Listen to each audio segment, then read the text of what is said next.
Belum, belum Pak Dekan, belum masuk suaranya.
Cek cek satu dua tiga. Nggih, masuk Prof. Di, ternyata ini di laptop saya zoomnya bermasalah, minta update tadi. Oh, nggih, nggih. Oke, ini berdua aja Pak ya. Oke. Bu Yeni mau join sih, tapi bukan ini. Mau ini. Bu Yeni dengan saya bukan Pak ya? Bukan sih Prof. Cuman pengen ini Oh join. bukan, Nggih, nggak apa-apa. tapi nggak apa. Nggih, nah, no problem. Assalamualaikum warahmatullahi wabarakatuh. Waalaikumsalam. Ya, jadi kemarin itu kayaknya tuh berapa hari lalu kita minta Google Meet ya. Cuma Nggih. nampaknya enggak ada. Nah, jadi pertama saya laporkan bapak-bapak, ibu-ibu, nggak ada ibu-ibunya ya. Bu, Bu siapa? Bu satu lagi Pak, yang kita tuh Pak, Bu Bu Hanum. Hanung ya, siapa? Nggih, Bu Yang Hanum. bimbingan saya, Bu Hanum. Bu Hanum. Bu Nggih. Hanum sudah tercover Pak.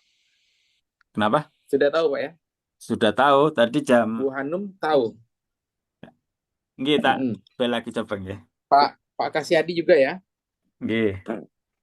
Pak Imron sudah dikasih tahu semua ya. Ya, pertama Bapak ini Bapak Ibu di semester 2 mungkin hampir hampir di ujung semester 2. Nggih. Artinya nanti mungkin bulan Februari itu bulan Maret itu sudah masuk ke semester 3. Nah, kita targetkan paling tidak draft kasar ya syukur-syukur nanti sudah jadi, sudah banyak polesan proposalnya sehingga nanti bisa kita ajukan untuk seminar proposal. Nanti di semester ini ya syukur-syukur semester ini Pak ya. Kalau enggak nanti di semester depan juga nggak masalah. Jadi dari proposal ujian berikutnya itu adalah sebenarnya nanti walaupun di kita itu kan ujiannya cuma seminar proposal sama ujian terbuka. Tapi antara rangkaian itu nanti ada kayak progress report. Nah, progress reportnya nanti cukup intens juga. Nanti ada kayak bahasanya itu progress report satu 2. Tapi itu udah kayak stylenya hasil, kelayakan, sama apa namanya tertutup lah. Tapi itu seingat saya nggak bayar ya, seingat saya ya. Oke, langsung saja kita ke draft proposal ya. Yang sudah saya terima itu punyanya Pak Adi, kemudian punyanya Bu Hanum, sama Pak Kasyadi itu Pak Kasyadi itu Kasyadi. Pak Kasyadi rasanya juga sudah. Proposal Pak Kasyadi juga sudah. Nah, yang Pak Mezar belum ini Pak Mezar. Jadi mungkin nanti Pak Mezar bisa disegerakan ya. Siap, Tapi siap. sebelum sudah sampai lembaran ke berapa ini Pak? Atau sub apa proposalnya? Eh, maaf, masih di jalan ini tadi. Oh iya, Ya, proposalnya sudah mulai dicicil Pak ya? udah mulai dicicil, insya Allah bab satu udah. Ya. Nah, nanti dikejar babnya itu biar nanti bisa saya koreksi. Nah, yang Pak Adi langsung saja ke Pak Adi ya. Sebentar, saya coba betulkan. Nggih. Pak Adi ini judulnya ada perubahan nggak Pak dari waktu yang ditampilkan sama Prodi ini judul-judul yang di ACC? Kalau judulnya nggak ada, tetap Prof. Saya ikut yang prodi judulnya. Yang ngikut yang Prodi ya. Nggih, tidak ada perubahan. Oke.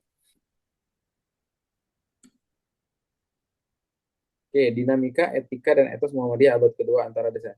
Eh, Mungkin ya ini sambil jalan saja Pak ya. Intinya tuh substansinya mungkin iya tetap ini. Cuma nanti judulnya mungkin bakal ada koreksi dikit-dikit lah untuk penyesuaian ya. Tapi tidak Nggih, masalah lah ini ya. nggih. Mm-mm. Etika, waktu saya baca-baca tuh nanti tuh antara etika dan etos itu nanti perlu di apa namanya dipertegas. Tapi sebelum kita baca lebih lanjut, mungkin Pak Adi mau menyampaikan dulu substansi poin-poinnya saja dulu dari proposal disertasinya ini apa Pak isinya kira-kira? Jadi, Nah, yang saya nggih, belum masuk tuh yang ini Pak, kira-kira itu ini tuh apa ini kira-kira ini? Ini tuh mungkin perbandingan antara McLanter ini sama Borju itu Pak ya. bu- eh, bukan perbandingan sih, Prof, malah apa melengkapi itu, Prof. Mas. Hmm, hmm, hmm. Jadi Oke, ketika coba nggih, mungkin disampaikan dulu isi proposalnya latar nggih, belakang sekilasnya dulu, Pak. nggih, jadi judul besarnya kan seperti tadi, nggih. Kemudian Betul. setelah ada bimbingan dengan di apa di mata kuliah klinik proposal Prof Inayah dan Dr. Zaki itu Zalik, agar nggih sinten Zak Zalik. Zalik, oke, maaf Zalik. Jadi eh, biar tidak terlalu melebar, tidak terlalu banyak begitu kan, dibuat pembatasan ya. Misalnya ini etika, dinamika etika dan etos Muhammadiyah abad kedua di arena mana misalnya kan. Kemudian saya usulkan di arena eh, media sosial dalam hal ini WhatsApp ya, karena ada dua apa ada WhatsApp termasuk salah satu media sosial yang paling digemari di Indonesia seperti itu. Dalam hal ini lebih spesifik lagi di WhatsApp warga Muhammadiyah Kebumen ya. Bagaimana saya nanti mengamati di situ Prof seperti itu. Untuk lebih spesifiknya. Tadi terkait apa teori etika keutamaan McLantire itu memang masukan Prof Inayah ya dalam arti coba dipelajari, beliau minta pelajari eh, relevan nggak apa teori keutamaan atau after virtue ya, dari apa dari McLantire ini. Saya kira relevan ya karena sudut pandangnya McLantire ini menyorot etika tidak bisa hanya apa eh, terbentuk dari satu personal atau individu, tetapi melalui sebuah komunitas dalam. Tadinya saya awalnya cuma satu kan dengan apa borju ini kan eh, praktek sosial borju lensa borju ini ya. Tapi kemudian dari Pak Zalik, Pak Zalik dan Bu Inayah kalau kurang lazim sebenarnya kalau disertasi hanya dengan satu teori seperti itu. Itu Prof. Sehingga ya Mhm. monggo masukannya apa cukup satu atau Ya, memang dua ini gitu atau minimal dua. ya kalau kalau teori itu biasanya dia eh, memang ada beberapa contoh disertasi yang dia itu nanti menggunakan teori utamanya apa. Tapi bahkan kadang begini, ada beberapa dia adalah menyesuaikan jumlah rumusan masalah juga. Karena rumusan masalahnya ada tiga, maka rumusan masalah pertama dia mencoba untuk menggali itu menggunakan kacamatanya apa. Berarti dia punya konsep teorinya apa. Nah, yang kedua nanti menggunakan apa. Nah, kadang sejumlah dari jumlah rumusan masalah, dia kadang ada kunci-kunci teori yang digunakan. Tapi ada juga secara keseluruhan disertasinya ini menggunakan teori satu orang. Nah, saya juga mungkin nangkap masukan-masukan dari narasumber itu dua teori itu untuk melengkapi satu sama lain ya. Ya tidak masalah gitu Pak. Nanti Nggih.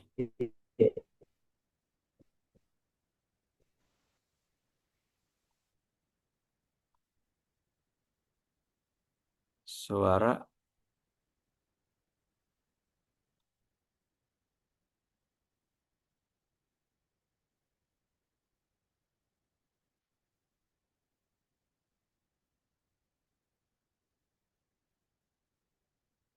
halo? Suara menghilang ya, Prof. Pak Arif. Selamat datang, Ustazah Yeni Makfiah. Wah, luar biasa ini. Tiap hari ke perpustakaan kalau di TikTok.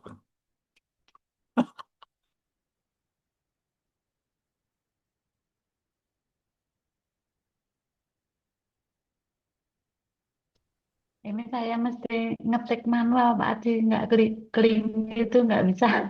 Jadi ngetik manual password sama ID-nya Oh, ya, ya. baru bisa masuk. Iya, Ini Pak Dekan tadi kan pakai dua device. Yang satu untuk apa? Soundnya ini ya, mic-nya tapi terus terlempar nih yang satu. itu yang tadi. Iya, tadi beliau pakai dua device. Oh, ini masuk lagi.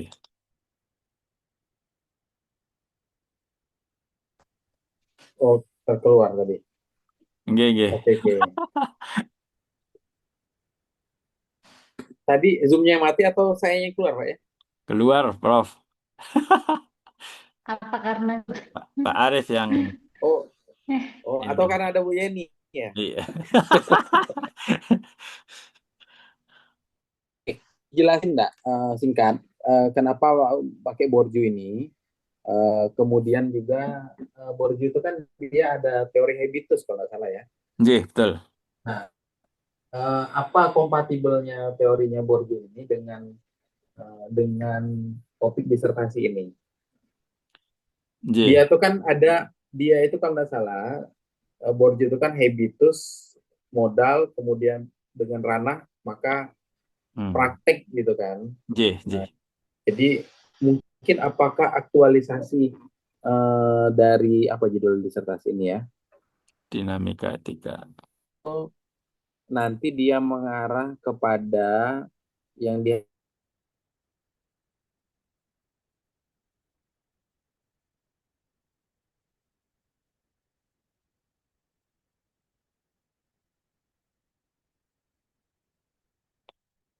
Menghilang lagi ya suaranya.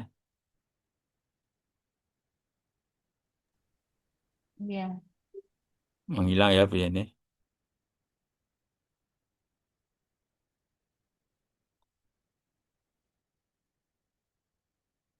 Saya kadang juga sinyal susah kalau malam. Nggak tahu ya. Kemarin hilang itu pas Itu mau anak ke masuk. tuh, Nggih, ya. itu buatan itu. nggih, Prof. Belum belum masuk lagi nih suaranya. Oh, nggak tahu kenapa gangguan Pak ya. Nggih. Iya nih, keluar masuk saya. Nggih. Baik, eh, ya itu Pak. Mungkin dijelaskan aja dulu teori yang dipakai itu. Nggih. Jadi eh, teorinya Pierre Bourdieu tentang praktek sosial ini kan membicarakan habitus, modal, dan arena ya. Habitus ini saya pahami dari beberapa ya baik saya baca maupun saya dengarkan di YouTube, ya habitus itu ya sebenarnya semacam etos itu, Bro, atau karakter. Mm-mm. Hingga kita nanti melihat bagaimana habitus atau etos warga Muhammadiyah Kebumen di media sosial. Ya, habitus modalnya nanti kan kita ada 4 modal, nggih. Modal kapital, Mm-mm. modal ekonomi, modal budaya, modal sosial, dan modal simbolik. Ya. Nanti eh, di arena tersebut kan terlihat anggota WhatsApp grup warga Muhammadiyah seperti itu. Modal, habitus, modal, dan arena. Ya, arenanya media sosial dalam hal ini apa WhatsApp grup warga Muhammadiyah Kebumen. Ya. Mm-mm. Kebetulan saya Oke. juga tergabung di 3 selain WhatsApp grup daerah juga WhatsApp grup 3 PCM seperti itu. Dan juga AUM Mm-mm. kesehatan masuk, pendidikan masuk, ekonomi juga masuk. Ya, seperti itu. Eh, Ya. Berarti kan Nah, kalau sama ini mungkin itu kayaknya di kutipan pertama itu nggih, etos dan karakter itu sebenarnya beda. Dia dia tidak sama itu Pak ya. etos dan Definisi karakter. termasuk Hmm. artinya nanti tidak salah itu menggunakan teori-teori itu, cuma nanti ketika memahami etos dan karakter itu kan berbeda Pak ya. Ah, nah, tadi Pak Adi sempat bilang etos adalah karakter, jadi atau karakter itu bisa muncul karena etos, bisa jadi itu. Oh Tapi iya, dua hal itu berbeda. Tapi dua hal itu satu satu kesatuan yang saling mendukung itu bisa. Nah, oke. dari buku ini, saya belum baca buku ini ya, karena di buku ini justru lebih banyak dijelaskan etosnya, Pak ya. Iya, Tapi buku ini kan judulnya tentang etik ya, nggih. tentang etik. Nah, nanti coba dieksplor lagi itu. Sehingga ketika nanti jenengan memang bagus betul ketika nanti di awal pertama kali kita menggunakan kata-kata kunci yang akan sering kita gunakan, dikeluarkan dulu definitif dari sumber referensi yang menurut saya paling bagus ya. Nggih. Nah, misalnya etika, nanti jenengan kasih tanda apa namanya nih ya, Hmm, gimana nih? footnote. Footnote-nya juga. Nah, Iya, nanti etika.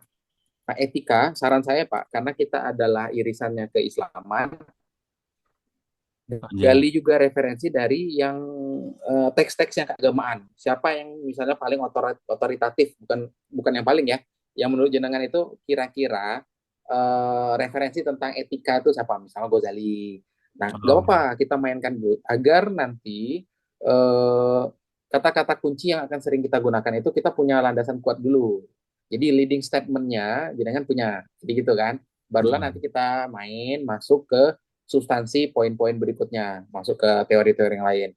Nah, jadi diawali dengan definitif-definitif di sini, nanti jenengan starting leading definitifnya lewat siapa dulu. Nggih, nggih. Kayak ini udah benar ya. Dalam buku Aristoteles etik itu apa? Tapi isinya etos kan. Nah, makanya saya agak saya tadi sempat Oh, nanya juga, nggih, nggih. etos sama etik kan beda ya. Nah, apalagi judulnya etika dan etos, pasti dua hal yang berbeda kan. Itu. Nah, ditambah Pak Adi tadi bilang etika adalah etos jadi itu. Jadi nanti coba dibedakan keduanya dalam ranah yang mana gitu ya. Nah, apakah etik itu nanti muncul karena etos yang kuat menggunakan kacamata Bourdieu tadi ya, Hmm. dengan ada ranah-ranah lama abad kedua ini sudah mulai masuk Pak. Nah, itu ya secara apa namanya ya, terminologi itu penting juga dimunculkan. Termasuk Muhammadiyah ini Pak. Nah, jadi Pak Adi nanti Muhammadiyah itu Muhammadiyah adalah gerakan ini nih dari anggaran dasar. Oke, karena ini adalah sumber yang mendasar ya, Nggih. yang punya organisasi Muhammadiyah. Karena waktu saya ujian disertasi terbuka itu tertutup kalau salah ditanyakan eh, Muhammadiyah ini definisinya dari mana? Muhammadiyah atau apa ya? Saya lupa ya. Oleh Prof. Sutrisno. Sumbernya mana katanya gitu kan ditanya. Nah, ditanya gitu. Oke. Oke, nanti ini oke, yang terminologi itu teknis ketika style penulisan ya. Oke, itu Borju tadi saya bisa nangkap. Oke, bagus juga mas saya. Nah, kalau McLenter ini lebih ke etiknya Pak ya. Nggih. Oke, nanti coba karena saya belum baca betul gambaran konsep yang ditawarkan keduanya, terutama si apa McLaren tadi ya. Tapi Hmm. tidak menutup mungkin itu boleh saja ya.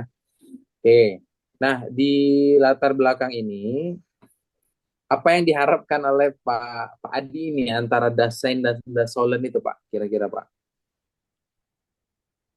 Yang diharapkan dari nggak ada apakah ada Ah, kesenjangan gitu kan? Ada kesenjangan antara eh, apa Dasolen ya, nilai-nilai normatif etika Muhammadiyah dengan mm-mm. dasarnya ya apa perilaku atau habitus warga Muhammadiyah di Oke, media sosial.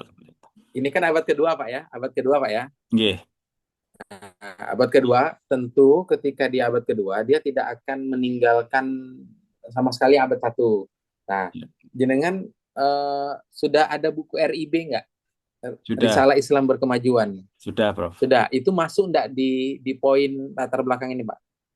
Ada sepertinya, nilai-nilai yang, Nah, nggih, kalau di sini sih belum ada ya. RIB-nya ada, belum ada sini di latar nggih. belakang ya. Nah, Dimasukin latar latar belakang nih. belakang nanti perbanyak. Ini Iya, kayaknya ada karena di atas RIB itu tadi. kan Risalah Islam Berkemajuan. Ada Iya, ya? ada sepertinya tadi. Di situ kan saya sebutkan mulai yang awal kepribadian Muhammadiyah, terus risalah Islam berkemajuan, kemudian apa? eh, Ada. jadi Risalah. informasi, nggih, di mana tadi ya Oh saya lihat, iya. nggih, Oh ini. Risalah Islam Berkemajuan nggih, ya. nggih, PHIWM dari Ini. awal, nggih, Nah, ini kutipannya dimasukkan ini, Pak. nggih, Artinya landasan dari Risalah Islam Berkemajuan. Mungkin ini jenengan mungkin sudah masuk, cuman kutipannya belum dicantumkan ya. Nah, perlu dimasukkan Mas- karena Risalah Islam Berkemajuan itu ketika itu banyak statement-statement penting yang Muhammadiyah untuk masuk ke abad kedua. Nah, itu nanti perlu juga di situ. maksudnya Oke, isinya, nggih, baru Prof. muncul masalah ya. Bagaimana dinamika? Hmm. Gimana Pak? Maksudnya isi Gimana yang Pak ada Di? di RIB itu seperti sikap sosial wasatiyah seperti itu. Ya, Oh iya ya. Emang yang mau saya ambil itu di RIB itu ada nggak Pak penjelasan etik. eh, di RIB itu ada nggak Pak penjelasan tentang ini apa namanya Muhammadiyah masuk ke abad kedua ada nggak Pak di situ Pak? Itu ada pemikiran sendiri, pemikiran Muhammadiyah di abad kedua. Ada sebelum ini malah sebelum RIB. Nah, nah itu Pak. Jadi maksudnya sebelum RIB itu sebelum apa maksudnya Pak? Itu ada hasil muktamar tentang pemikiran Muhammadiyah abad kedua itu. Berarti sebelum muktamar di Nah, itu ada dokumennya Pak ya? ada nggih. Oh, sebelum muktamar di Solo ya? Itu Nggih. sebelum muktamar di Solo. Berarti Makassar kalau nggak salah Nah, itu. itu dokumennya ada nggak Pak? Apa Ada. Pak? Mau saya share, insya Allah ada ini. Nah, nah itu kan ada tuh. Nggih. Dimasukkan nggak dokumennya itu di latar belakang? Kalau sepertinya masuk loh. Di awal-awal kayaknya, Prof. Nah, Nggih. nah itu kutipannya, dokumennya itu harus dimasukin, Pak. Nggih. Agar eh, jangan ini kan mengatasnamakan Muhammadiyah masuk abad kedua. Nah, apakah hanya sekedar imajiner, visi-visi Muhammadiyah itu kan sekedar kayak roadmap saja kan? Nggih. Tapi ini mau tidak mau ada mungkin ada sentuhan historisnya jenengan nanti. Maka dokumen-dokumen perjalanan Muhammadiyah itu perlu nanti juga ditampilkan. Nah, Itu artinya statement jenengan kayaknya tuh ada tuh, misalnya RIB di abad kedua segala macam itu kan footnote keempat, dokumen Muhammadiyah tuh. Nah, di footnote keempat kayaknya, itu Prof. perlu Yang footnote pemikiran keempat. nggih. sebelum di ini tadi ya digeser. Berarti kelima kalau udah digeser. Empat berarti, oh sebelum ini ya. Nggih, footnote keempat. Nah, ini nih. Oh iya, dia ada nih. Iya, Pimpinan Pusat Muhammadiyah, pernyataan pikiran Muhammadiyah abad kedua, nggih. Zawahir Al-Afkar. Oke, keputusan Muhammadiyah nih. Oke. Lima. Mana tadi lima? Kita lihat dulu. Hmm.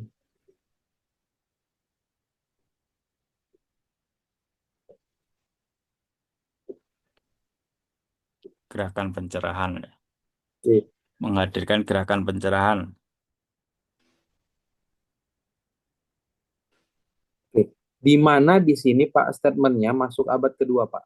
Yang ini Muhammadiyah pada abad kedua berkomitmen untuk melakukan. Ini kutipannya yang tadi ya, Nggih, yang dari sini ya, yang nomor ke 5 itu ya. nggih, Prof. Muhammadiyah pada waktu berkomitmen untuk melakukan gerakan pencerahan. Gerakan pencerahan tadi merupakan proses Islam yang bertujuan untuk membebaskan kebudayaan. Oke.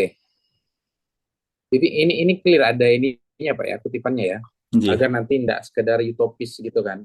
nggih. Itu persis, Prof. Copy paste. Oke. Ya. Oke.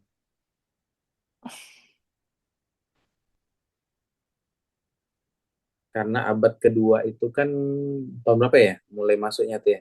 Saya lupa ya, Muhammadiyah. 2012 berarti nggih. Karena sekarang kan 113.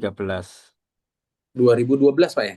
Nggih, 113. Oke, berarti sudah 13 tahun berjalan nggih. ya masuk ke abad kedua ya. Oke. 13 tahun nggih. Nah, ini Pak. Hmm. Ini. Jadi di style-style penelitian ya seluruh penelitian dia juga harus kuat penelitian-penelitian terdahulu. Nah, di latar belakang jenengan mengalir nanti mencari penelitian terdahulu yang khususnya tentang perkembangan Muhammadiyah. Nah, Nggih. misalnya saya boleh usul juga ada bukunya Mitsuo Nakamura. Oh, Dia nggih. itu kan sempat nulis bulan sabit terbit di atas pohon beringin. Nggih, nggih. Nah, dia kan ngambilnya tuh setting lokusnya itu kan di ini Kota di gede. Kota Gede. Nggih. Nah, buku keduanya itu buku yang diperbarui itu sudah sampai tahun 2010. Nah, waktu dia pertama kali bukunya itu kan nanti kalau ada yang bisa pinjam aja. Tapi kalau mau beli ada di ini. Saya ada sih bukunya nih. Nah, ini buku-buku tentang Muhammadiyah. Nah, bukunya ini nih. Yang tebel ya, Pak? Ya ini nih. Mana ya ini? Background itu. Oh iya, saya punya itu, Pak. Nah, ini dia juga menceritakan perkembangan Muhammadiyah juga. Nggih, nggih. Nah, ini bahkan di chapter akhirnya. Bukunya udah Chapter dimana ya? akhir. Nah, di chapter terakhirnya itu justru Muhammadiyah masa depan. Itu kan Hmm. dia menceritakan proyeksi visi Muhammadiyah. Iya, iya. Nah, nanti jenengan. Nah, maka statement ini dia akan disertasi jenengan akan powerful juga kelihatan ketika punya di latar belakang itu juga menampilkan riset-riset terdahulu. Ya sedikit-sedikit tapi yang karakter kuatnya apa? Pak misalnya Mitsuo Nakamura menyatakan apa gitu kan. Nah, Oke. kemudian juga buku-buku misalnya apa lagi ya? Ada beberapa buku Muhammadiyah di situ yang cari penulis-penulis yang otoritatif nanti tentang Muhammadianis yang mengkaji Muhammadiyah. Ada lagi bukunya dari orang Korea Selatan itu, Pak. Aduh, mana bukunya ya? Korea. Oh iya, Nah, saya. ini sama bukunya ini, Azaki Hoirudin sama Zakiuddin Baidowi, Etika Muhammadiyah. Oh, iya, iya. Ini kok latar belakang ini kok ngilang ini. Buram. Nah, ini Pak, Etika Ya, Muhammadiyah. siap. Nah, ini. Malah ini tentang etika Muhammadiyah dan spirit peradaban. Nah, Iya. ini kalau saran saya sih ya perlu nanti. Sama bukunya lagi tentang ada lagi ya. Ada buku ini Pak. Pokoknya buku dari orang Korea Selatan, dia Muhammadianis. Kim apa ya gitu ya. Nanti kalau ketemu saya coba tunjukin lah ya. Iya, Bro. Nah, ini ada bukunya Borju juga nih. Wes. bukunya Borju. Tapi Borju ini mirip lah. Tapi kayaknya Borju ini ditulis, dia itu bukan Borjunya, tapi dia mengupas pikiran-pikiran Borju. Nah, tentang habitus, modal, arena, sama praktis. Nah, nanti perlu dibedah itu, kalau bisa mendapatkan sari-sari pikirannya itu nanti bisa. Ya. Tapi memang membaca teori orang itu kadang butuh shotgun. Orang lain dulu baca kita baru nanti. Oke, saya kasih saran itu. Oke. Jadi ini Pak, nanti di latar belakangnya kan ini kan cukup cukup minimalis Pak ya, latar belakangnya dengan. Nah, ini kan baru 3 halaman ya.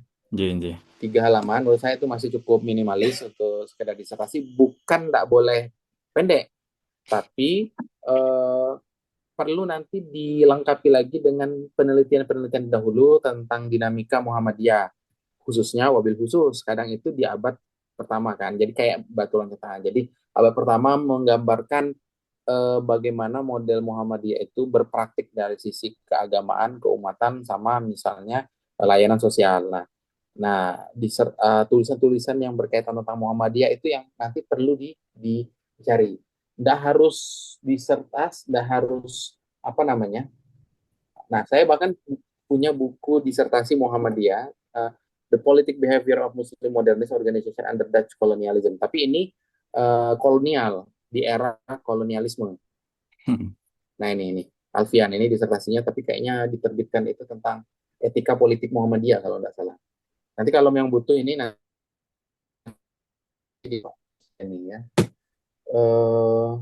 Artinya memang harus baca-baca kayak gini. Boleh juga pakai artikel, artikel Pak ya, artikel-artikel yang nanti coba kita juga cari bareng-bareng. Nah, nanti disertasi saya juga boleh dikutip-kutip lah kalau mau lihat-lihat juga ya. Siap. Bentar. Saya masih nyari yang tadi, yang orang Korea itu ya. Korea Lagi Utara. agak penasaran ya. Nah, jadi itu Pak ya. Untuk yang bagian latar belakangnya mungkin bisa dimaksimalin lagi. Karena ini kan cenderungnya adalah sangat normatif. Misalnya Muhammadiyah, misalnya gini, secara normatif Muhammadiyah memiliki bahasa etika, era sosial masyarakat ketika obat gitu kan. Oke.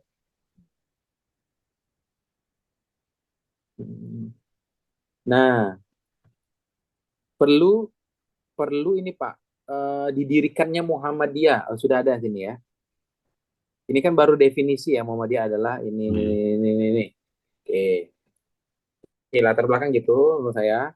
Kemudian nanti yang ini teknisnya, tujuan segala macam menyesuaikanlah dari rumusan masalah ya.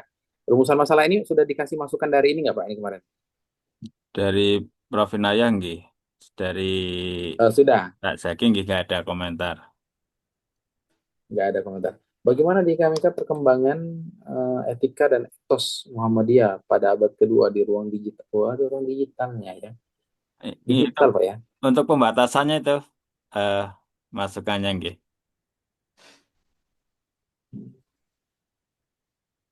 Digital. Ini abad pertama juga sudah ada sih digital atau belum? Nah, kalau membatasi era digital, tapi jenengan baru hanya muncul digital tuh kayaknya cuma di sini, ya. Jadi Nggih. eksploratif tentang pembatasan digital itu, kenapa harus digital misalnya gitu. Kalau Nggih. di sini kan menjelaskan abad kedua tantangan abad kedua tanda dengan hadirnya era digital yang belum ada atau sudah ada ya? Mungkin belum semasif itu ya era digital ya tapi memang abad kedua sudah masuk. Nah, oke, ini masuk Dasein dan Solo ya. Era digitalnya belum kuat Pak di situ. Nanti alasan di era digital kenapa? Oke. Pas saya baca rumusan masalah isinya digital semua kan.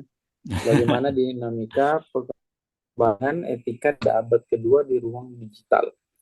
Kalau misalnya rumusan masalah di ruang digital, kan nggak judulnya digital? Bagaimana kesenjangan antara Dasein dan Dasolen pada abad kedua di ruang digital? Nggih, saged.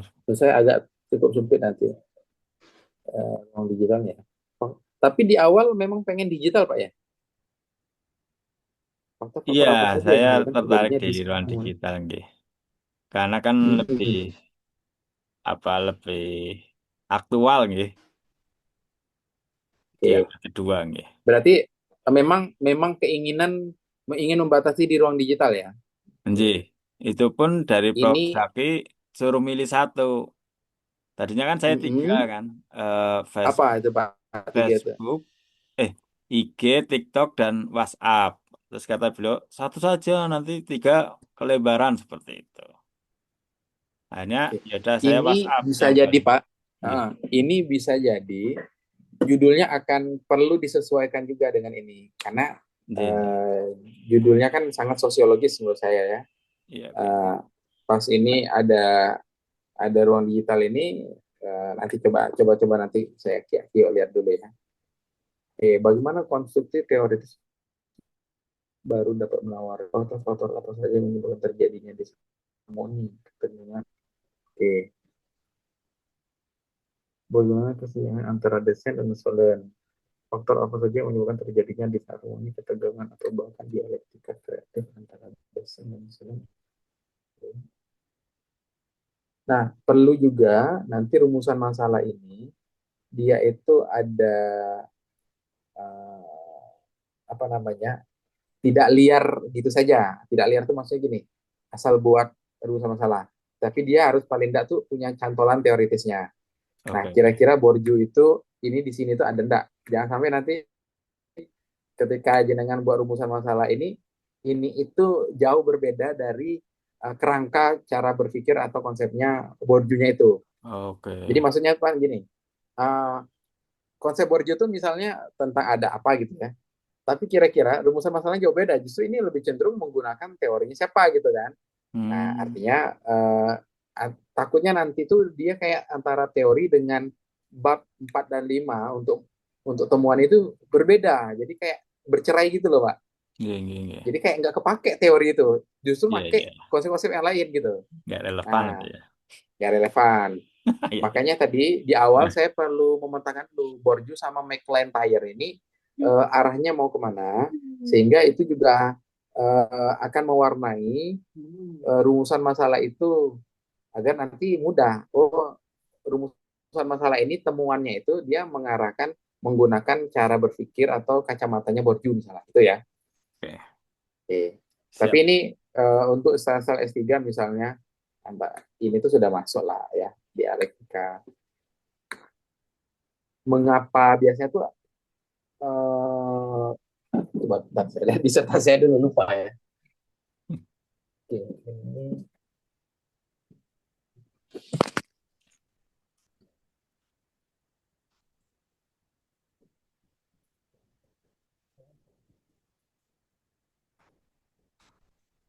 Nah, karena ini sejarah ya, jadi dinamika belum, ini juga nggak bagus, bagus amat, cuma selesai.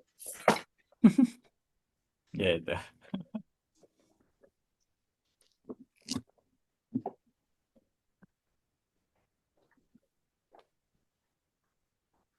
Nah, saya cuma dua.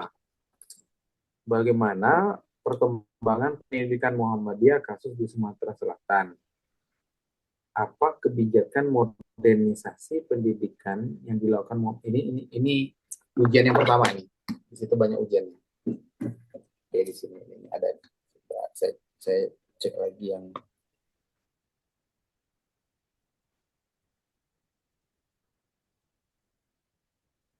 sebentar.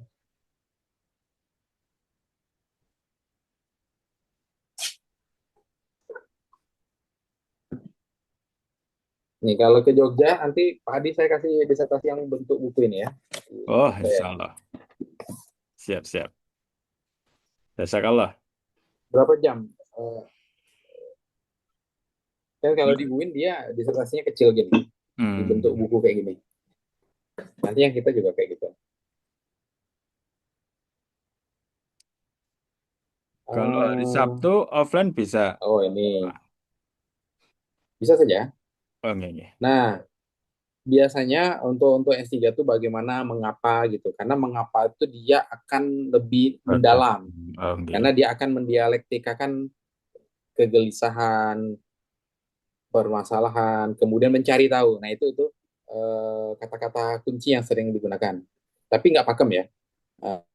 Saya cuma dua justru ini. Bagaimanakah perkembangan pendidikan Muhammadiyah di Sumatera Selatan tahun 1937?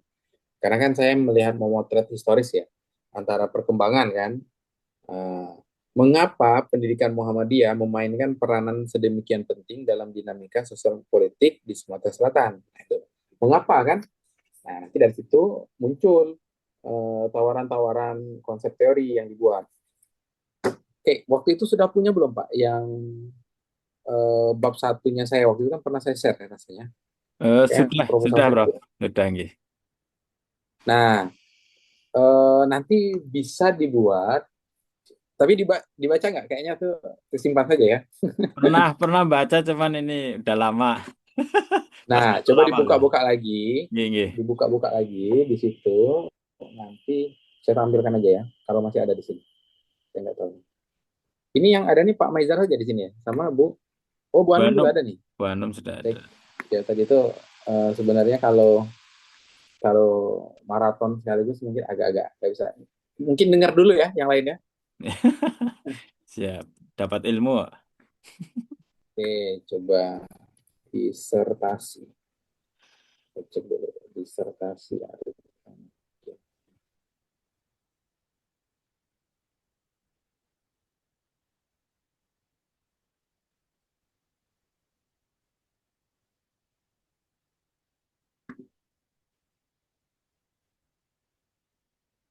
Oke, ini dia.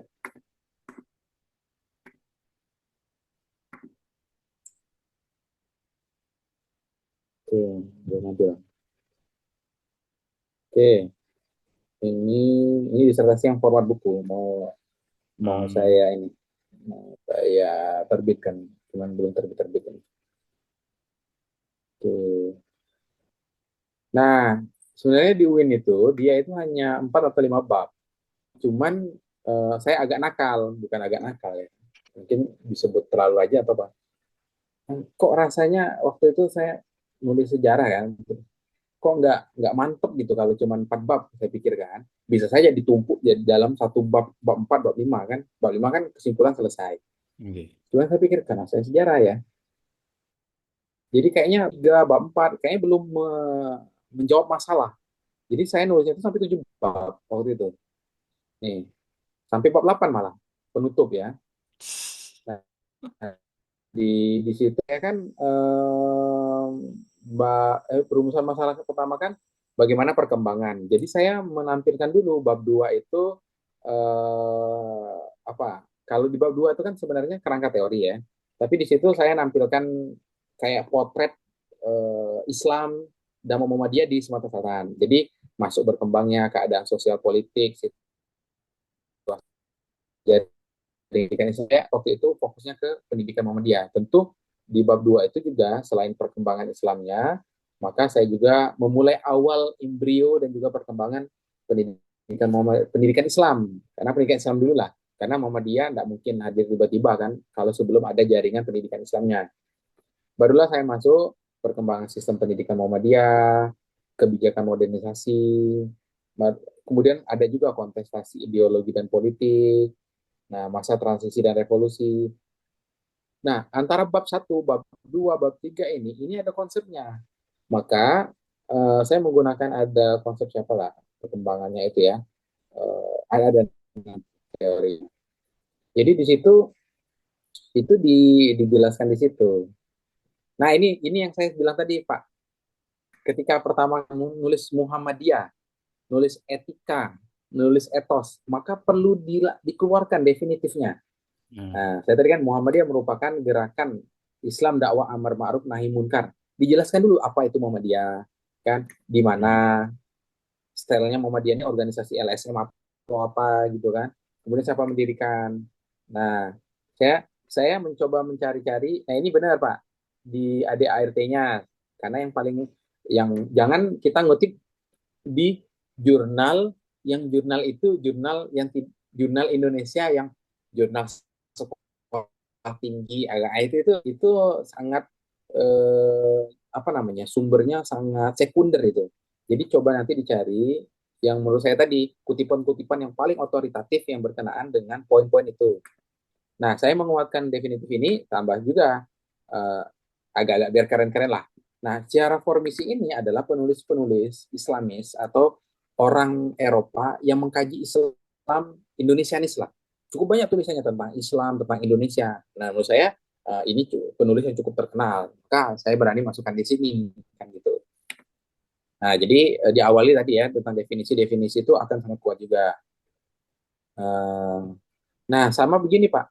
Ketika latar belakang itu, badan kalimat itu terbatas, maka jangan sungkan-sungkan, oh misalnya, wah ini kayaknya bagus juga dimasukkan, tapi di latar belakang ini terlalu penuh.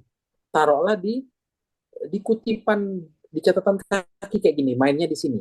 Di Nah, footnote ya. ya, misalkan di badan kalimat kayak ganggu penjelasan, nggak nyambung nih antara antara satu paragraf ini dengan paragraf berikutnya. Tapi menurut Pak Adi, pengen juga ditampilkan informasi ini agar lebih informatif. Maka main kayak saya. Memang saya agak sedikit menggunakan banyak catatan kaki ini ya. Memang selain UIN menggunakan catatan kaki, footnote, sama saya banyak juga bermain di penjelasan-penjelasan itu. Biar orang juga, oh ini maksudnya ini. Itu style saja sih. Eh, Kemudian, nah ini Pak, di latar belakang kita nanti ada banyak Mitsuo Nakamura nih, nah masukin. Itu perlu penelitian-penelitian dahulu agar nanti disertasi jenengan itu agar powerful ya. Selain memang petanya arahnya mau kemana. Mestika Z, ini peneliti-peneliti Palembang ini ya. Mestika Z itu bukunya tebal sekali itu. Bacanya hampir sebulan saya waktu itu karena ya bukunya buat saya bagus sekali. Nah, ini ya, ini bukunya nih. Ini buku tentang politik lokal yang menurut saya ini wajib dibaca lah. Kalau orang membaca sejarah ya. Kemudian, nah, nah ini Pak. Oh ya Kak, jadi rumusan masalahnya udah saya hapus ini, udah saya buat naratif ini, gabung ya. Kemudian, nah ini kajian pustaka.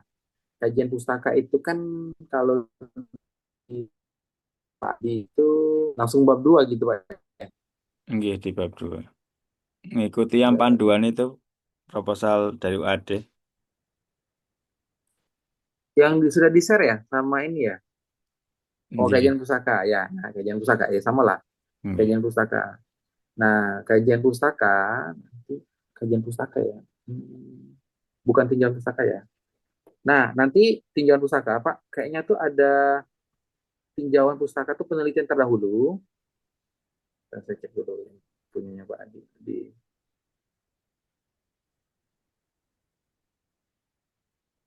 Oh, di kajian penelitian yang relevan ya. Kajian Nggih. penelitian yang relevan ya. Saya cek dulu. Kajian penelitian yang relevan. Itu dari mana aja, Pak? Jurnal atau buku nggih? Oh iya, Boleh masuk maksudnya nggih. kajian penelitian yang relevan. Oh, etika keutamaan Alice Dyer. Nah, ini Pak, ini nih etika keutamaan memang Pak ya, yang Nggih. dibuat After yang virtue. ditulis oleh Pak Adi atau keumatan ini. Etika Apa keutamaan. maksud etika keutamaan, Pak? Keutamaan maksudnya.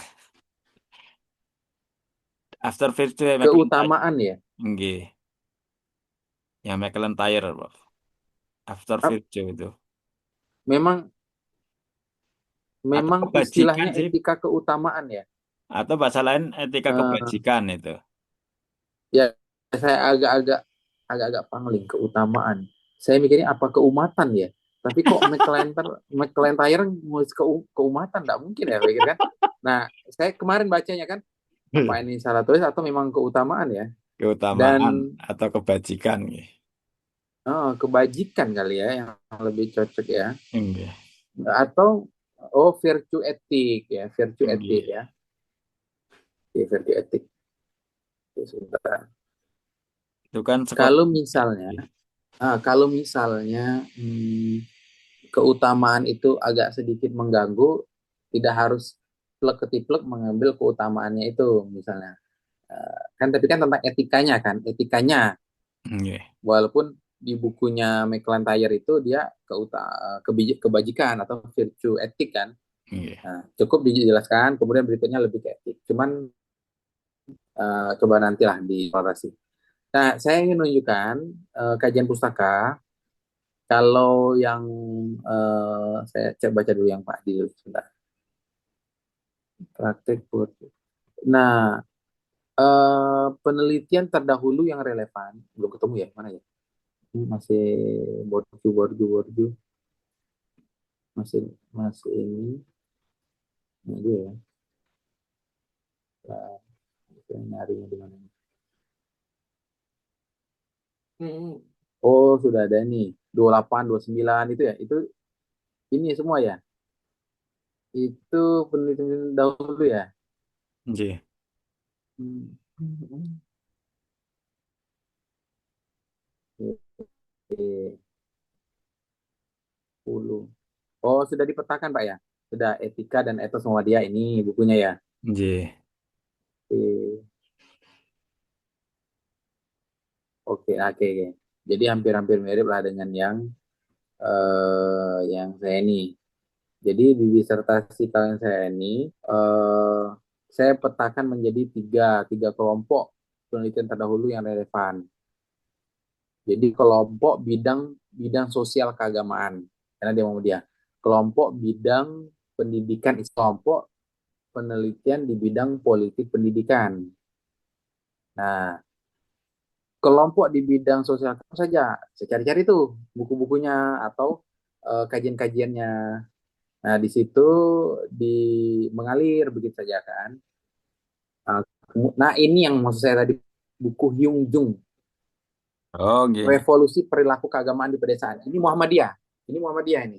Bukan orangnya, tapi dia nelitinya Muhammadiyah. Ini cocok juga nih. Perilaku ini kan baikkan juga dengan etika dan etos. Ya. Nah, ini punya ini warna hijau, perilaku etika. Nanti penasaran saya. Nanti dicari saja tuh. Ada bukunya itu. Uh, nanti itu juga bagus buat saya ya. Nah, ini Hyung Jung Kim ini ya. Tentang Muhammadiyah juga isinya tuh. Kemudian, nah dibuat kelompok-kelompok itu. Nah, kelompok kedua bidang penelitian pendidikan. Nah, yang etika dan etos tadi Muhammadiyah Dasyah dan Solan itu perlu nanti dipetakan menjadi berapa bagian. Misalnya ada 3 bagian atau 2 bagian. Etikanya apa, kemudian etosnya siapa apa saja kumpulan disertasinya Pak ya. Kemudian, nah akhir sudah tuh duduk banyak tuh ya. Sebaiknya sebisa mungkin jangan buat semacam di literatur. Jadi ingin menentukan, misalnya tadi kelompok satu tadi apa tadi ya, kemudian kelompok penelitian sebelumnya apa judul-judulnya, Hmm. spesifik lokus penelitian terdahulu itu apa? Oh misalnya Mitsuo Nakamura, dia pembahas soal keagamaan di Kota Gede. Keaslian penelitian Arif Rahman atau keaslian penelitian Adi Hamid. Iya. Apa yang membedakan dengan Mitsuo Nakamura tadi? Oke, jadi misalnya saya pembaruan pendidikan Muhammadiyah terhadap transformasi sosiokultural. Nah, Hyung Jung Kim dia soal revolusi pedesaan, perilaku keuangan pedesaan. Kalau saya nanti apa gitu. Oke. Ini zamannya nggak pakai AI, Pak. Apa? Jadi memang Hmm. nulisnya itu zamannya nggak pakai AI. Jadi betul-betul berkontemplasi ya, kontemplasi mau nangis mungkin ya, tapi juga mau dikerjakan. Nah, jenengan harus bisa sebaiknya karena begini, eh, disertasi yang menurut saya dia tidak terlalu tinggi-tinggi lah, tapi yang penulis dan tulisannya itu bisa di, di apa ya dijelaskan secara strukturalnya. Saya bukan bilang ini bagus ya, tapi paling tidak itu kalau menjelaskan itu tuh nanti Pak Adi Hamid bisa memvisualisasikan, atau kalaulah pun tidak ditulis gambar ini, tapi bisa menjelaskan strukturnya. Oh, dari topik ini nanti menggunakan kerangka teori ini, isunya masalahnya apa, kerangka teorinya apa ini, dia akan membaca dalam aspek apa, nah harapannya apa. Nah saya tadi dari mencoba untuk tentang pendidikan Muhammadiyah di Sumatera Selatan, saya petakan kepada 3 aspek spektrum: sosial keagamaan, pendidikan Muhammadiyah, ini kan dari judul saya dinamika sosial politik. Maka sosialnya keagamaannya apa? Karena dia adalah organisasi keagamaan. Dinamik politiknya harus ada unsur politik, dan dia adalah lembaga pendidikan. Maka di situ masuk nih tiga-tiganya nih. Dan saya keluarkan ketiga-tiganya. Nah, antara etika sama etos, berarti kan antara misalnya karakteristik dan juga perilaku, kan gitu kan. Di Muhammadiyah itu coba nanti digambarkan dalam pikiran yang disertasi ini kan pasti akan kompleks kan begitu Pak Adi ya. Akan tulisannya lebih dari mungkin lah lebih dari 100 halaman atau 150 halaman lah paling singkat ya. Nah, itu bisa disederhanakan dalam gambar atau pikiran yang bisa ditangkap ketika Pak Adi menjelaskannya. Nah, karena saya menggambarkan dinamika sosial politik, maka saya mengkaji nih, oh dia gerakan keagamaan pembaruan Islam. Nah, di Sumatera Selatan ada masyarakat Muslim itu terbagi dalam 2 kelompok, kaum Tuo, kaum Mundudo. Nah, ada purifikasi, ada kebangkitan. Nah, pendidikan Muhammad ada upaya apa itu? Nanti saya di disertasi saya menggambarkan tentang genealogi. Genealogi itu perjalanan dari dia embrio tumbuh berkembang sampai the recent posisinya sekarang seperti apa. Nah, ada berarti kan pendidikan Muhammadiyah dia upaya pembaruan, apa saja yang diperbarui, hasilnya seperti apa. Nah, ketiga ini nggak boleh bercerai. Jadi ya harus ada sempurna. Nah, nanti etika dan etos itu juga digambarkan. Hubungan etika itu seperti apa, etos seperti apa. Bahkan tidak harus contoh yang ini. Ada juga gambar mind mapping itu justru di situ masuk teori-teori, misalnya etika nanti apa menurut McIntyre atau apa gitu. Ya, bukan berarti ini bagus, tetapi disertasi yang agar dia punya karakteristik itu nanti dia bisa itu Pak Adi ya. Karena Pak Mutakin itu waktu itu nguji saya, bukan nguji sih beliau. Dulu waktu itu sekretaris sidang. Nah, yang lain udah nanya macam-macam. Agak terentak juga saya waktu terakhir Pak Mutakin kan. Pak Mutakin ngajar ya kayaknya ya. Iya, semester 1. Coba Pak Arif katanya. Coba Pak Arif. Dia kan sekretaris waktu itu, beliau wakil direktur pasca ya, UIN sudah jaga kan. Karena wakil direktur jadi dia sekretaris lah, buka sidang segala macam. Ketuanya ya direktur biasanya kan. Hanya coba jelaskan disertasi Anda dalam 1 kalimat. Nah, maksud beliau adalah sedemikian tebal disertasi, coba dijelaskan dengan sederhana dan itu enak ya, dan itu mudah dicerna. Misal, jadi artinya apa? Pikirannya itu menjadi sintesis. McIntyre kan muncul tuh, ada McIntyre, ada Borju, ada Muhammadiyah. Muhammadiyah ternyata pengen disoroti hanya di bidang etika dan etos dalam ranah atau arenanya digital. Nah, gimana mensintesiskan itu? Nah, itu tugas Suadi untuk menyederhanakan itu.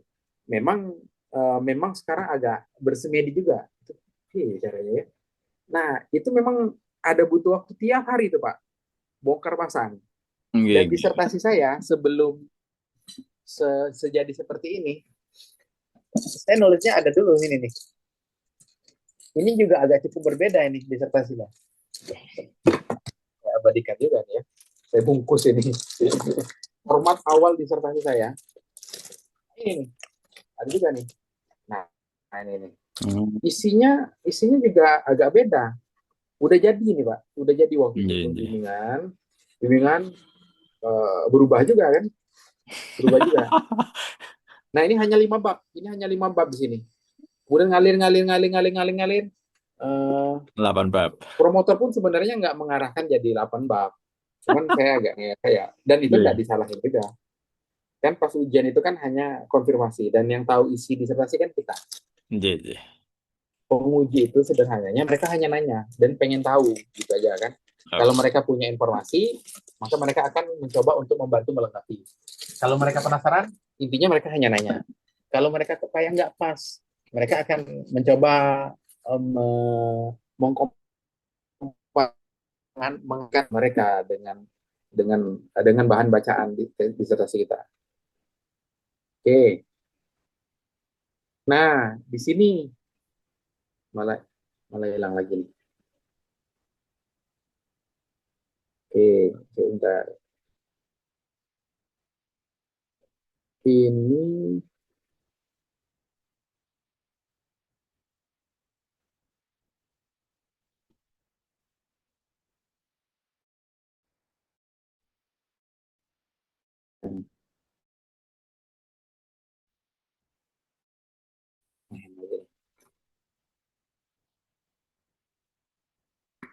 Oke.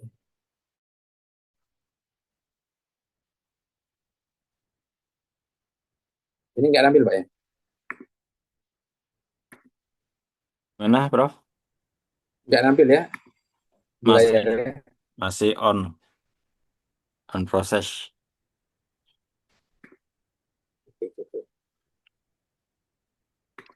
Nah, yang Pak Adi, coba nanti di ini Pak ya, penelitian terdahulunya dibuat tabulasi seperti tadi.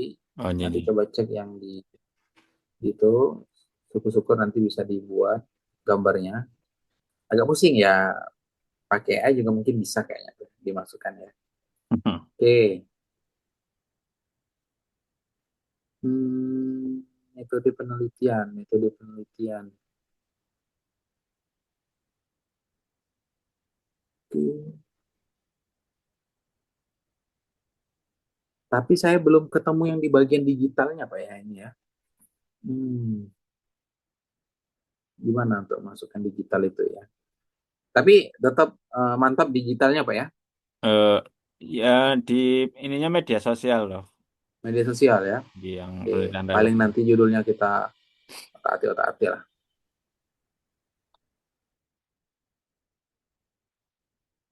Di wawancara. Kayaknya saya tadi sekilas ada bab 4 bab 5-nya sudah ada Pak ini ya. Sudah Pak, karena dari Prof Inayah itu katanya ya sambil nunggu bab 1, 2, 3 kerjakan bab 4 seperti itu. Ya, yang lupa. Saya sudah ini bab 4 bab 5 sudah nyicil, Oke, bab 4 bab 5 coba saya buka dulu. termasuk list wawancara.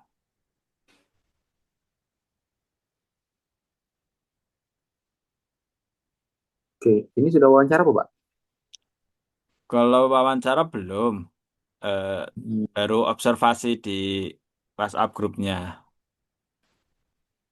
Hasil penelitian, pembahasan hasil penelitian, gambaran umum, dan metode. Oke, ini baru baru kerangka ya. Baru beberapa kerangka ini ya, bab 4. Oh, bab 4, bab 5. Tutup, oke. Ya, coba dirapikan bab 1, 2, 3 Pak ya. 2, 3, bab 3 kan metodologi penelitian ya. Pak Adi eh, sudah sering nggak baca-baca disertasi-disertasi? Nah, saran saya juga dibaca contoh-contoh disertasi itu agar nanti sedikit mewarnai style penulisannya. Nah, syukur-syukur misalnya terdekat itu ada kampus apa Pak di sana yang ada S3-nya? Kayak kampus-kampus Islam. Nggak ada kok. Paling dekat ya Jogja. Jogja. Eh, atau nanti coba di-download Ini. style-style penulisan misalnya yang untuk metode pen yang disertasi. Nah, nanti itu coba Ini. nanti dicari. Nah, kalau mau ke Jogja nanti yang disertasi saya nih, yang hard copy-nya saya kasih ya nanti biar Alhamdulillah. Siap, untuk, Prof. Kalau karena di ini saya waktu itu nyetaknya agak banyak waktu itu waktu mau ujian itu kan ada salah cetak jadi ini. ya Siap, nanti Prof. ada sisa. Kalau untuk Oke. perpustakaan di UAD banyak nggih referensinya. Nggak ada. Oh, enggak Kalau ada. nggak ada disertasi, cuman kalau buku-buku keislaman sih lumayan ya. Oke. Kalau saran saya, ketika nanti ke Jogja, wajib juga ke UIN, Oh, ke perpustakaannya. iya. Iya, karena di situ kan sudah establis tuh S3-nya. Nanti di perpustakaannya, nanti duduk mungkin seharian di sana atau apa. Atau ya baca-baca dulu, ngeliat-ngeliat gitu kan. Atau nggak baca, duduk aja di situ. Iya. Kalau Bu Yeni udah sering itu. Oke, itu apa? Bu Yeni sering itu ke Perpus UIN. Iya, Diupload di nggak apa-apa. TikToknya itu. Oh ya, saya dulu justru ke UGM, Ah ke gitu. UGM. Jadi waktu itu ada namanya Kartu Sakti. Kartu Sakti itu adalah kartu antar perguruan tinggi negeri bisa saling mengunjungi perpustakaan. Ya, masuklah ke ruang Hmm. disertasi kan sempat ditanya, ini ruang disertasi dek? Iya saya disertasi. Waktu itu kan S3-nya masih agak-agak culun-culun lah. Waktu itu kan saya kan tamat S2 24 tahun langsung S3. Nah, disangka orang S1 kita kan, S1 S2 lah kan. Oh iya, disertasi.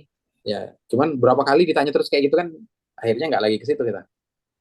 Nah, di ruang-ruang disertasi itu dia akan kayak sedikit memantik ini Pak, style-style penulisannya. Menurut saya juga juga bolehlah untuk baca itu. Cuman kalau misalnya nggak sempat situ, kayaknya cari aja repository online-onlinenya mungkin kayaknya banyak. Hmm. Saya tuh berganti disertasi itu 3 kali. Satu mau tentang multikultural, cuman mentok waktu itu karena proposal saya diambil orang kan. Kemudian yang kedua, nulis tentang diaspora Hadromi di Sumatera Selatan. Makanya orang-orang Yaman, Habib-Habib itu dulu. Hampir juga masuk klannya Mbak Lawi saya.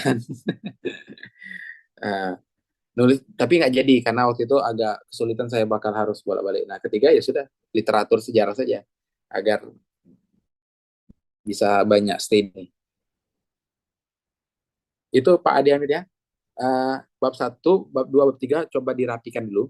Bab 4 nanti ngikutin gitu kan. Oke, agar nanti jenengan tidak pecah langsung ke bab 4, tapi bab satu, bab 2 dan tiganya nanti belum belum mantap gitu Pak ya. Oke, itu Pak Adi Hamid. Nah, yang lain ini kira-kira masih nyanda nggak ini? Yang lain ada siapa di sini? Bu Hanum, Pak Maizar tuh udah. Wah, luar biasa ini. Oh, atau Pak Maizar. Pak Maizar tadi Assalamualaikum, dulu. dokter, Pak dokter. Waalaikumsalam. Pak Maizar, ada yang mau di-share nggak topik disertasi? Saya belum baca judulnya apa.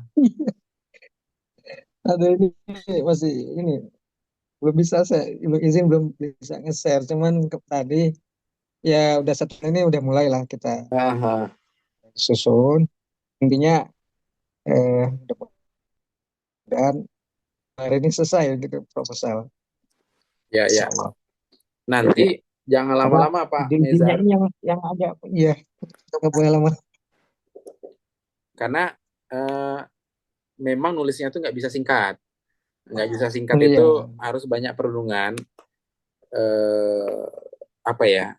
Yang saya sebut tadi tuh ada banyak aspek-aspek yang perlu disintesiskan itu. Jadi nanti akan kalau dia kadang buru-buru tuh nanti agak kelihatan gitu.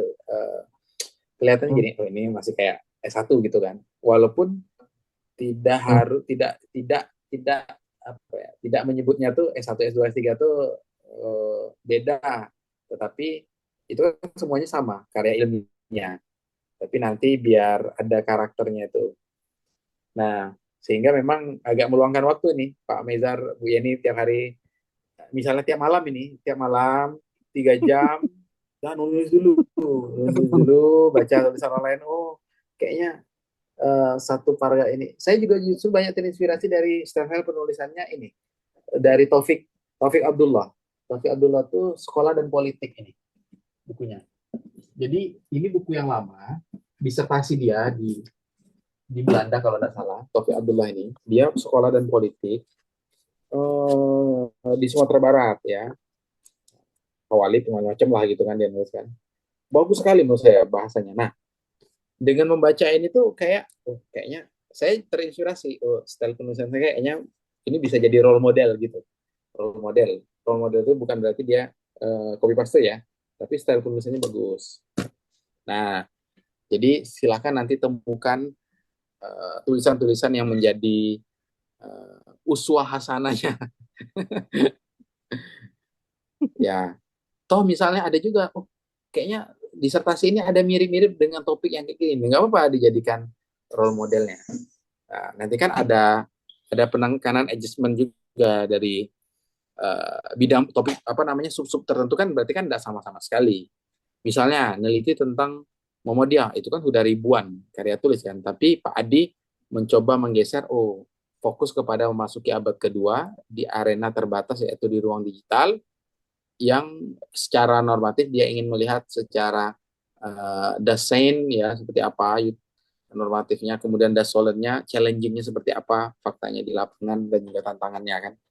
Menurut saya itu juga akan menjadi sumbangsi juga disertasinya Pak Adi misalnya. Oh, sudah mulai nih banyak nih meneliti-neliti tentang dinamika Muhammadiyah abad kedua kan gitu. Oke, Pak Mezan nanti ditunggu ya. Bu Ya, siapa? Bu Umi boleh tanya atau dulu yang bimbingan Pak saya Prof. Bu Umi, Arif Bu nih. Anum atau Bu Yani? Yang sudah di saya kayaknya Bu Hanum ya. Boleh tanya dulu ya Prof. Arif. Atau Pak Mezar juga kalau mau diskusi juga boleh. Iya, ya. Saya izin tanya ya. Boleh, boleh. Iya. Ini judul disertasi saya kan Desain Kepemimpinan Islam Progresif, Studi Kritis Gagasan Islam Berkemajuan. Ide awal saya itu kan karena saya mempelajari tentang konsep risalah Islam Berkemajuan. Nah, kemarin dapat arahan dari Prof. Zalik itu agar baca minimal 2 referensi pembanding katanya sebelum saya merumuskan penelitian ini. Satu itu buku Islam Berkemajuan yang ditulis oleh Prof. Najib Burhani ya. Satu lagi oleh tim gitu. Nah, agak ini saya apa yang sedang dipikirkan itu definisi Islam progresifnya itu sendiri gitu. Definisi Islam progresifnya itu sendiri ternyata masih debatable lah itu istilahnya. Nah, gimana itu Prof. Arif itu? Kayaknya banyak itu Pak tentang Islam progresif itu banyak. Misalnya buku-buku siapa ya Islam progresif itu ya. Nanti tidak harus dari Muhammadiyah dulu, justru definisi Islam progresif itu dari siapa dulu. Nah, kemudian barulah nanti masuk ke Muhammadiyahnya. Muhammadiyah sebagai Islam yang berkemajuan. Karena istilah progresif itu sudah cukup lama kan. Cuman Ya, Muhammadiyah mencoba mengambil istilah itu. Karena mau tidak mau memang cocok kalimat istilah penggunaan istilah tersebut kan. Nah, jadi nanti dicari itu Pak, betul harus dicari penelitian atau referensi lah. Kalau bahasanya tadi referensi tentang itu. Kalau tentang pemurnian ada bukunya ini bukunya Hilman Latif. Nah, Post Puritanism. Jadi dia berbicara, oh ini Pak, cocok juga nih Pak Adi Hamid. Pemikiran arah baru gerakan Islam modernis. Nah, ini juga bagus nih. Post Kok Puritanism ya.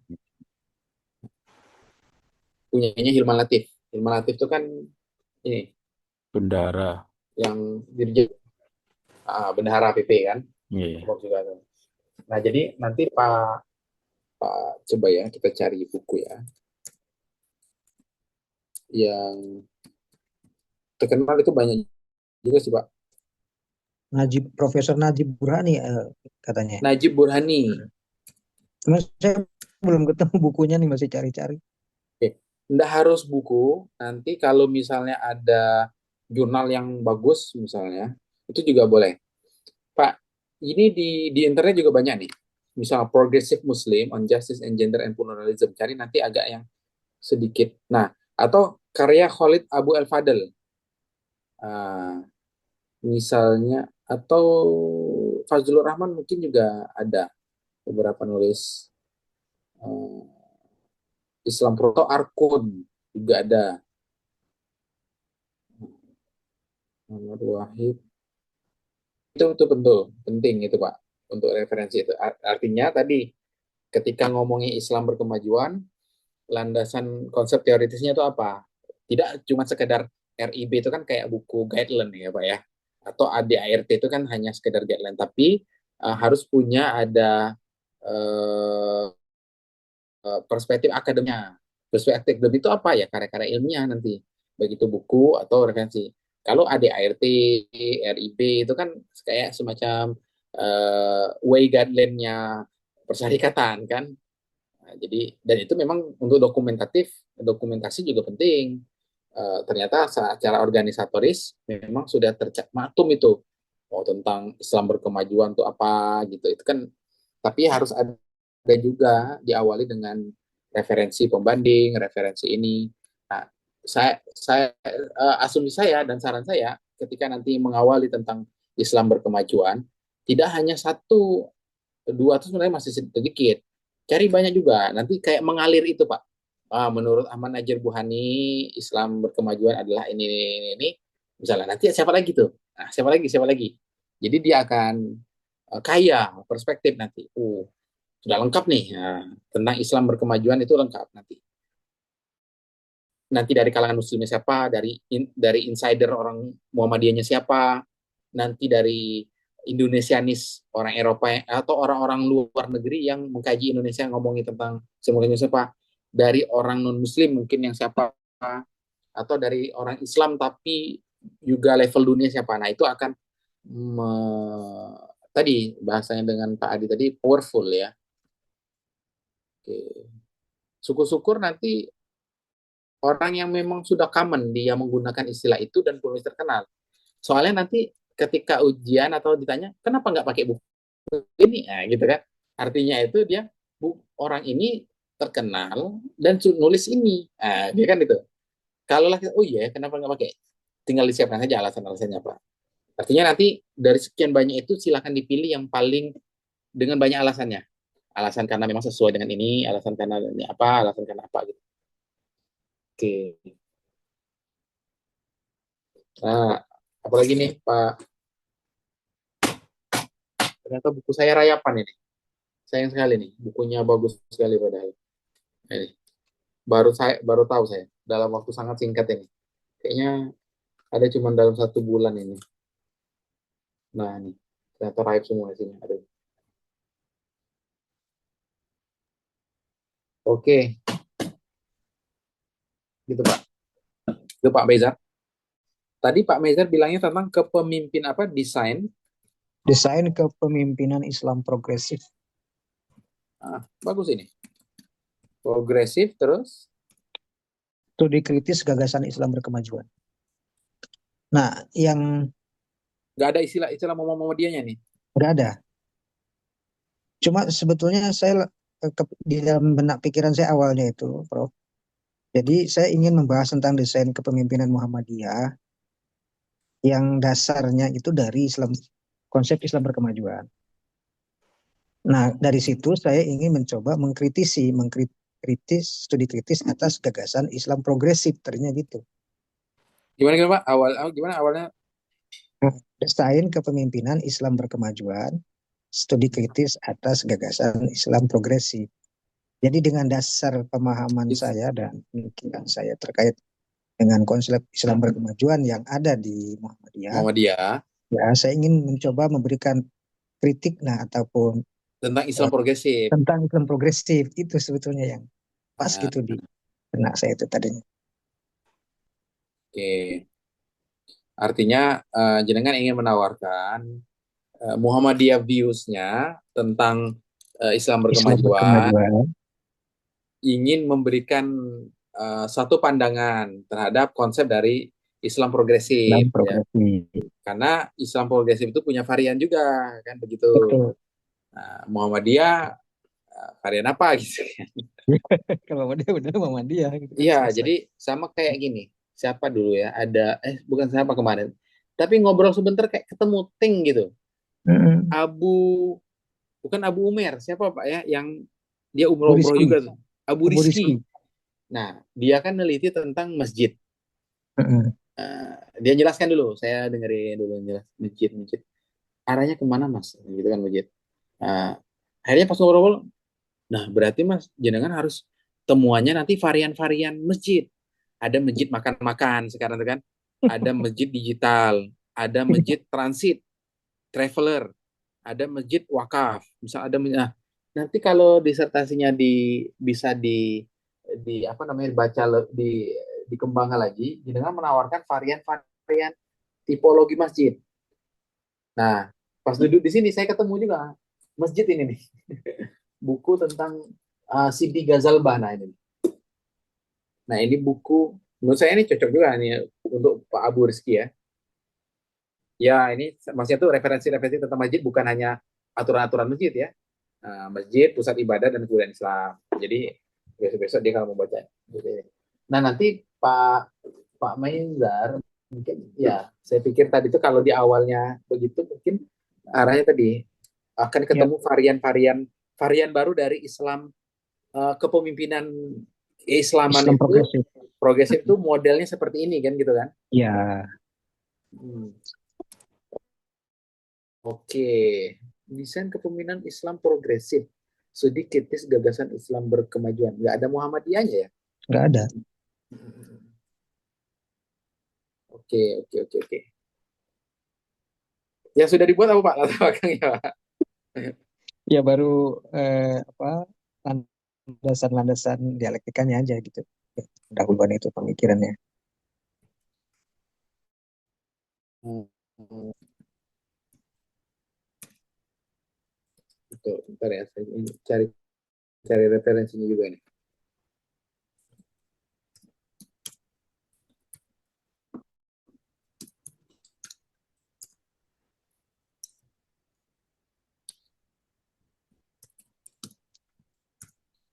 Oke, apalagi Pak kira-kira dari Pak Mezar? Cukup itu dulu Prof. Sebentar mungkin. Saya targetkan mudah-mudahan selesai ini proposal ini di Januari ini gitu. Oke. Desain kepemimpinan Islam progresif, studi kritis gagasan Islam berkemajuan. Ya, sebenarnya konseptualnya desain kepemimpinan tuh sudah bagus tuh, studi kritis. Ada diskursus besarnya itu kan dia kan tentang Islam progresif sama Islam berkemajuan. Tapi nanti ini akan tumpang tindih itu. Ya Iya, berkemajuan ya progresif gitu kan. Terus batasan-batasan progresif itu apa? Tidak ya, semua tradisionalis itu tidak progresif dan tidak setiap progresif atau berkemajuan modern itu meninggalkan tradisionalnya. ya. Jadi batasan tradisional dan progresif itu seperti apa kan gitu.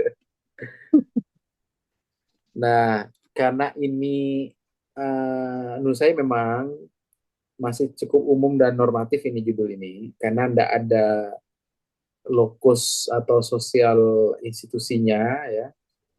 Kemudian eh, tradisi pemikiran yang harus dikaji itu belum tegas juga. Jadi makanya tadi kok Muhammadiyah nggak masuk ini ya. Hmm.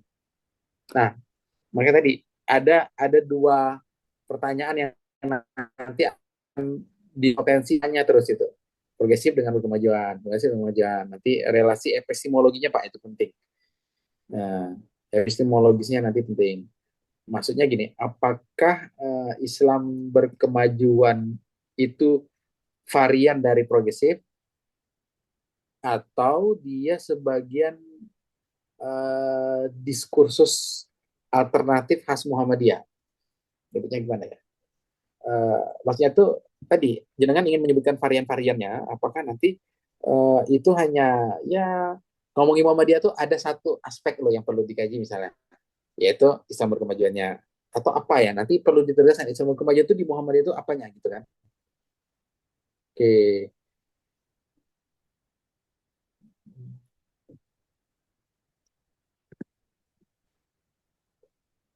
saran saya sih Muhammadiyah dimasukkan ya, cuman untuk mereposisinya lagi Ya, ada buku yang saya dapat ini, apa itu Pak? Islam Liberal, varian-varian liberalisme Islam di Indonesia. Zuli Qadir, Juli Zuli Qadir. Qadir. Nah, saya Nah, tertarik juga nih varian-varian Islam progresif ini di Muhammadiyah. saya juga ada bukunya. Saya juga ada bukunya. Iya, Waktu itu saya beli sertasinya waktu di UGM ini. S2. Itu disertasi UGM, penerbitnya Elkis Iya, kan. Case kertas bulat, saya hafal itu. Karena Pak Zuli Qadir itu dia dosen wakil rektor di di UMY, istrinya dosen UAD FAI. Nah, dia nanti itu dia meneliti tentang Islam luar. Gara-gara nulis itu dia dicap di Peral. Oke, ada bukunya ada di sini, harusnya ada. Nah nanti itu style-style penulisan disertasinya boleh dibaca Pak juga. Menurut saya menarik juga. Dia lebih ke sosiologi agama. Oke. Nah itu kan dia menyebutkan varian-varian Pak ya. Varian-varian. Karena di tubuh Muhammadiyah itu juga, walaupun Muhammadiyah klaimnya adalah organisasi berkemajuan, nanti di dalamnya juga macam-macam. Ada Ya, JIM, Jaringan ya, Intelektual Muda Muhammadiyah, yang disebut adalah liberalnya Muhammadiyah, kata orang kan. ya. Ada Kalau juga bahasanya Prof. Hilman Latif tadi kan post puritanisme Islam kan. post puritanism Islam, misalnya gitu. Ya, Nanti Pak Mezar akan memunculkan apa, misalnya Neo Eco apa misalnya. Eh, Pak saya gitu. Jadi ada Chris, Musa gitu. Musa itu juga ini, dia mencoba menikmati organisasi oke. Muhammadiyah, tapi ini macam-macam lah kan. Minta dong beasiswa Muhammadiyah misalnya gitu kan. Wah ini Iya. aku kan gitu. Tapi tradisinya dia sangat-sangat kental Salafi kan, gitu. Ya adalah gitu. Apa lagi ya? Memang berkembang terus ya pemikiran sosiologi Islam ya.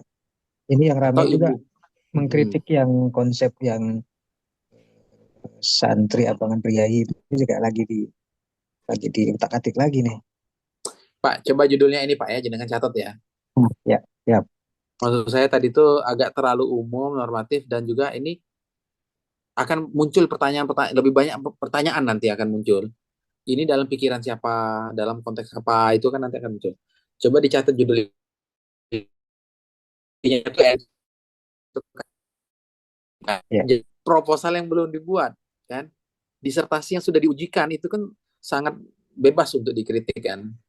Oke, judulnya ini Pak ya, opsi pertama ya. Oke, Ya, saya tadi otak juga. Desain kepemimpinan Islam progresif. Titik dua, ya, studi kritis atas gagasan Islam berkemajuan dalam pemikiran Muhammadiyah. Karena kan gini, sebenarnya tuh Islam berkemajuan tuh namanya itu variannya tuh Islam progresif sebetulnya. Cuman iya. Muhammadiyah menggunakan istilah Islam berkemajuan gitu kan. Kebetulan. Kan bahasa Inggrisnya kan progressive Islam gitu kan. Ya, Bukan berkemajuan Islam. Itu buat berkemajuan menggunakan tagline yang apa Indonesia yang di tagline-kan dalam bahasa Inggris gitu kan. Tidak masalah itu. Tapi bahasa Inggrisnya progresif Islam. Nah, gitu ya. Uh, Islam at-taqaddum. sudah tadi judul. ya. Nah, Islam at-taqaddum fil asri misalnya. Ikornil asri apa gitu di abad kedua kan. Nah, yang kedua Coba. opsinya dia mungkin lebih filosofis sama epistemologis ya. Hmm, Islam berkemajuan di progresif. Sudah Pak? Ya, Sudah ditulis ya, titik dua, ya. studi kritis pemikiran Muhammadiyah. Nah, maksud saya itu Muhammadiyahnya perlu dimunculkan itu. Studi kritis pemikiran Muhammadiyah. Nah, Hmm.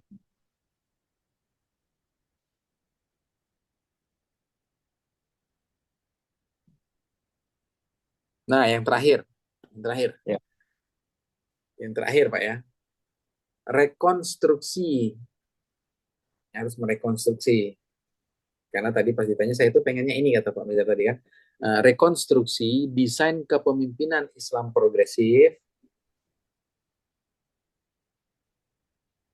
ya, Sudah. ya. Islam Muhammadiyah.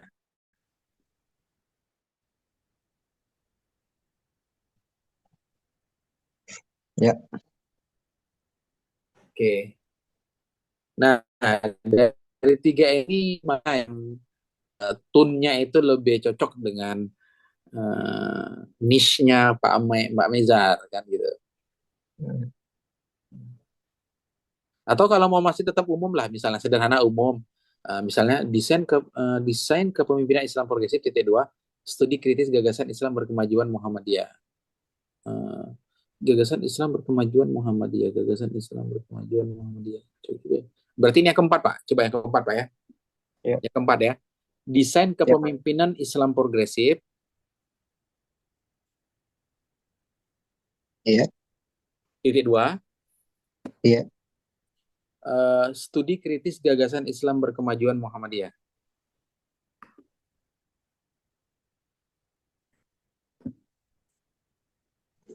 Oke. Oke, nah Ya. ya walaupun isinya tuh tetap sama, tapi dari judul itu menurut saya tadi akan lebih banyak pertanyaan kalau yang pertanyaan tadi. Perlu nanti itu di ini.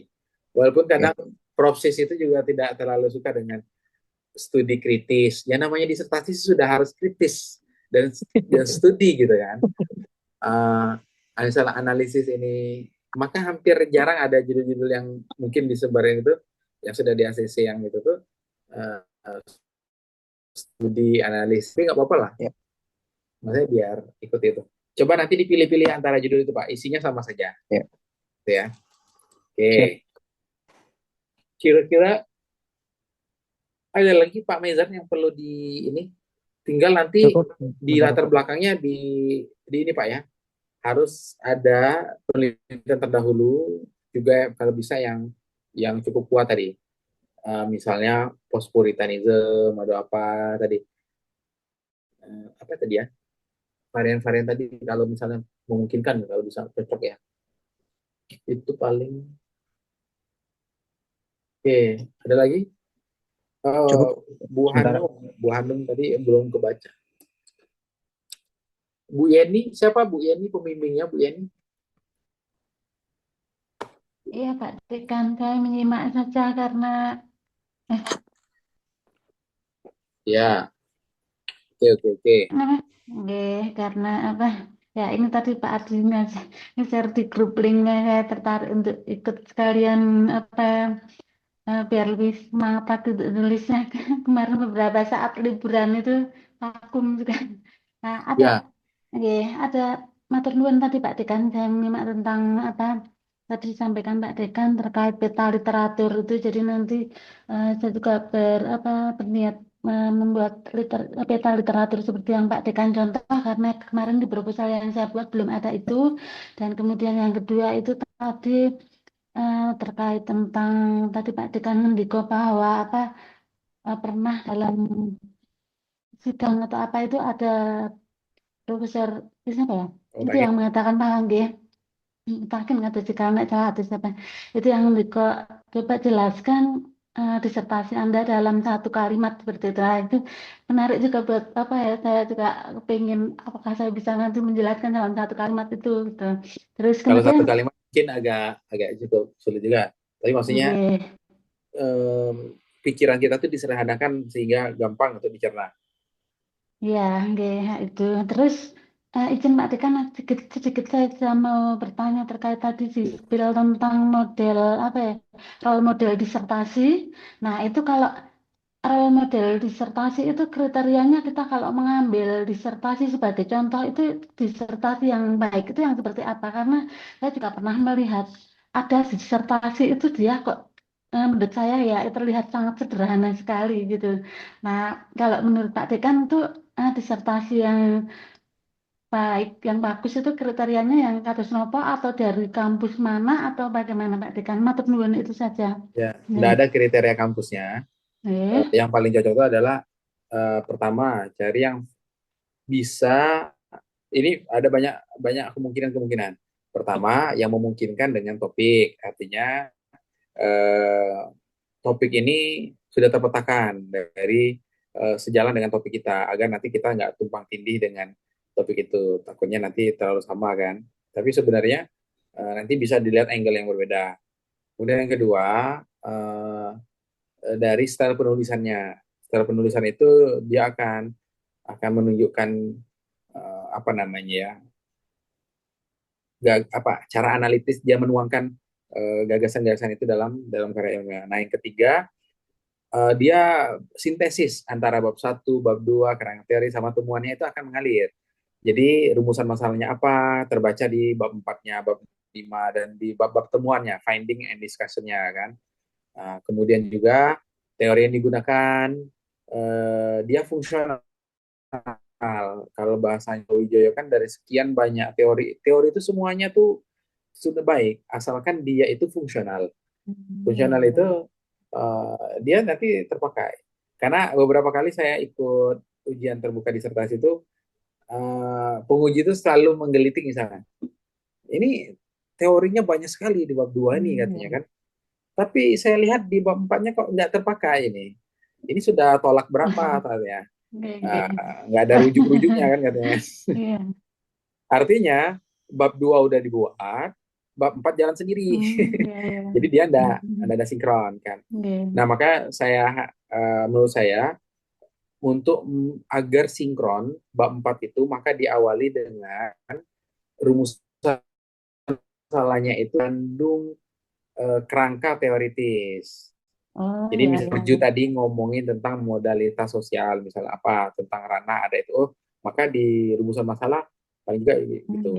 Nah, misalnya saya waktu itu kan nulisnya kan mungkin sederhana, rumusan masalah saya bagaimana perkembangan dinamika, bagaimana perkembangan pendidikan Muhammadiyah di Sumatera Selatan tahun sekian. Nah, saya carilah teori tentang perkembangan perubahan sosial. Maka perkembangan itu kan dia tidak menutup kemungkinan terjadinya perubahan-perubahan sosial. Maka teori yang saya gunakan adalah teori perubahan sosial.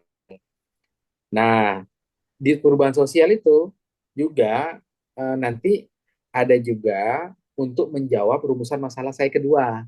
Tadi rumusan masalah saya kedua tadi kan apa ya? Sebentar, nggak salah penjelasan. Rumusan masalah kedua itu mengapa pendidikan Muhammadiyah memainkan peranan yang sedemikian penting dalam dinamika sosial politik. Nah, di teori perubahan sosial itu juga ada tentang dinamika sosial politik. Nah,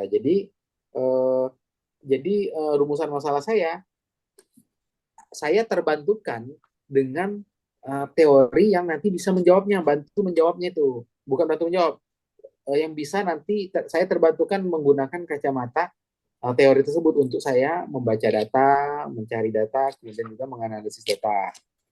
Nah, jadi itu Bu. Jadi nanti kalau jenengan ketemu disertasi, lihat tuh, oh iya sinkron ya antara rumusan masalahnya ketemu dengan jawabannya.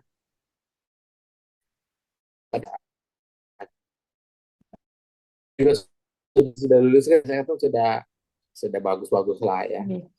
Sama nanti juga apa namanya teorinya kepake atau enggak kan gitu. Menurut saya itu apa Bu, bisa jadi contoh lah untuk disertasi yang nanti bisa dipakai. Nah, paham. di disertasi saya juga ada banyak beberapa teori yang dipakai. Misalnya apa ya? Tapi saya menyebutkan teori utama saya adalah ini. Nah, teori-teori saya menggunakan teori, misalnya tadi saya menggunakan teori perubahan sosial. Nah, tapi saya sebutkan juga di saya di perubahan sosial itu ada teori ini, teori ini, teori ini. Tapi saya lebih menggunakan teori ini, misalnya gitu, agar ingin menggambarkan tentang teori perubahan sosial itu ada macam-macamnya kan. Nah, gini. Nah, saya menggunakan teori dari Hans Haverkamp dan Niels Melzer ya. Ini tulisan dia di artikel. Teori dia itu intinya tuh ada 3. Pertama, perubahan sosial itu satu, menentu struktur perubahan sosial.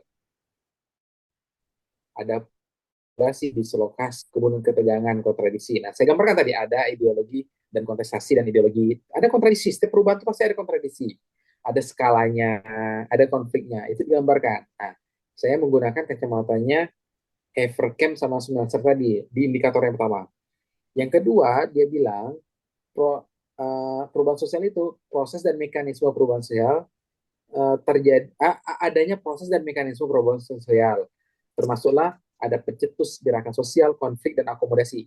Nah, makanya saya mengeluarkan tadi bab 4, bab 5 itu untuk saya menjawab apa namanya rumusan masalah menggunakan perspektifnya Smelser tadi. Cuman bagi saya tidak puas saja saya itu kalau hanya sedikit-sedikit, akhirnya saya banyakin tadi kan. Karena maksudnya tuh terlalu sedikit rentang waktu itu untuk saya persingkat. Tapi sebenarnya bagus juga dipersingkat. Dia sudah cukup bagus berarti dia mengolah datanya kan. Ketiga dari teori ini katanya arah perubahan sosialnya mau kemana, termasuk perubahan struktur, efek dan konsekuensi.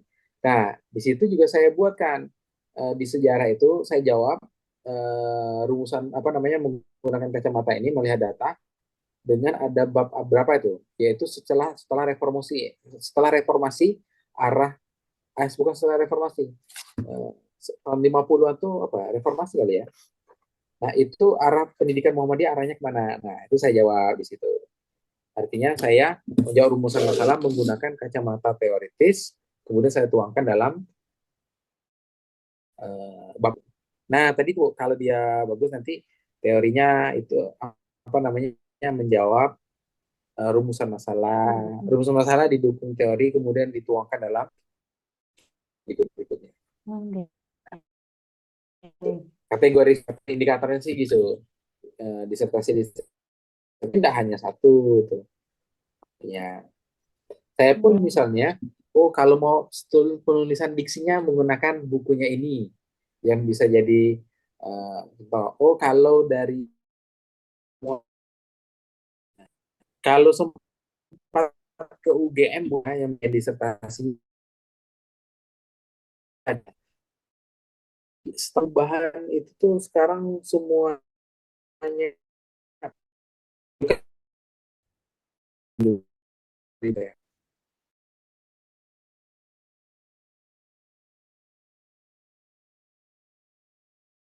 Kayaknya Mm-mm. apa Ya, memang nggak perlu lengkap gitu semua nggih. repositori gitu Bu, karena dia Nggih. ingin menjaga orisinalitas hak penulis Nggih. itu. Jadi biar tidak mudah diambil sepenuhnya. Jadi hanya biasanya sama kesimpulan. Nah, temuannya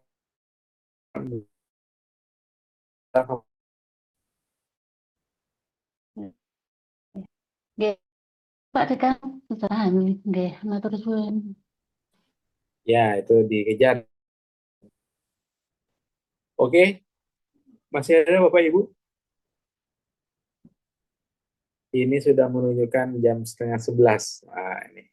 Biasanya Bu Yani update status. Bimbingan disertasi sampai jam setengah 11 malam. Terus ditambahi, ayo kuliah di S3 Syria. Buatan. Enggak. Ya, Izin tanya, ada kan? monggo, monggo, monggo Pak Adi. Nah, ini kan semester 3 sudah nggak ada teori, nggih. Itu nanti, Disertasi.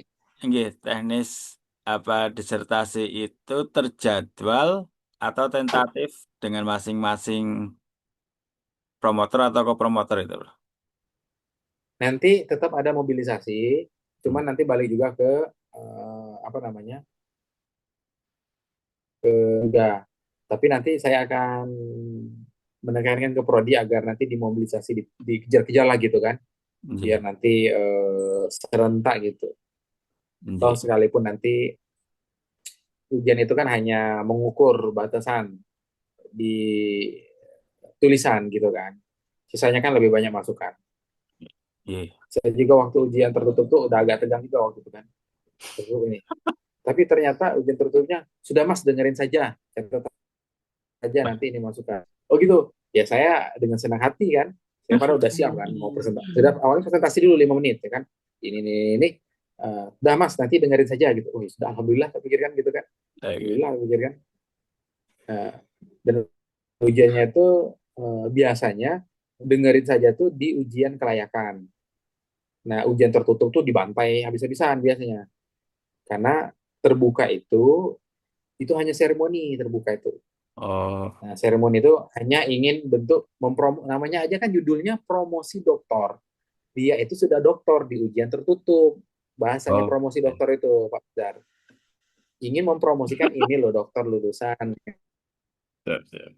Makna dari promosi dokter itu. Hmm. Sisanya kan ucapan tahniah sama tasyakurannya kan.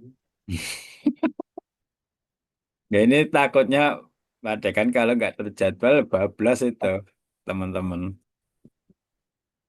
Saya Itu. mengalami gitu di periodenya saya kan 2014 Hmm. itu zamannya saya itu ada nggak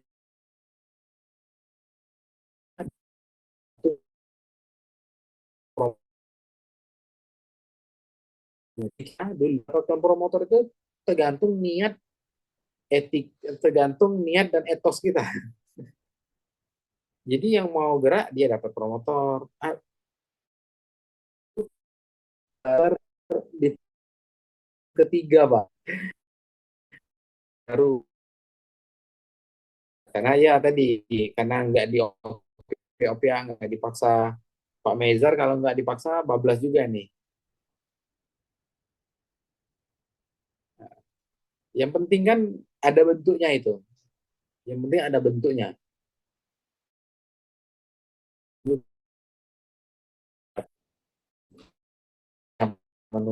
Tertidur-tidur di belakang.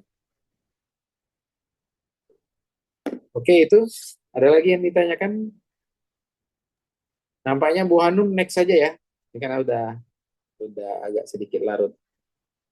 Ini dengan Pak Arif mau terjadwal atau misalnya setiap hari apa atau bagaimana? Saya walaupun enggak, Coba nanti progresnya gini, progresnya tiap minggu ya. Coba oh, Pak Mezar, Pak AG. Adi. Jadi tiap minggu nanti misalnya ada 4. Tadi yang bahas Pak Adi saja sejaman kan. Tapi yang lain boleh ikut, tapi misalnya dijadwalkan pekan depan itu jadwalnya Pak Mezar sama Bu Hanum. Yang lain boleh ikut. Pas sesi breaknya ada waktu nih, boleh nanya juga. Ya tapi semuanya boleh nanya sih. Cuman yang kita beri kesempatan adalah jadwal masing-masing.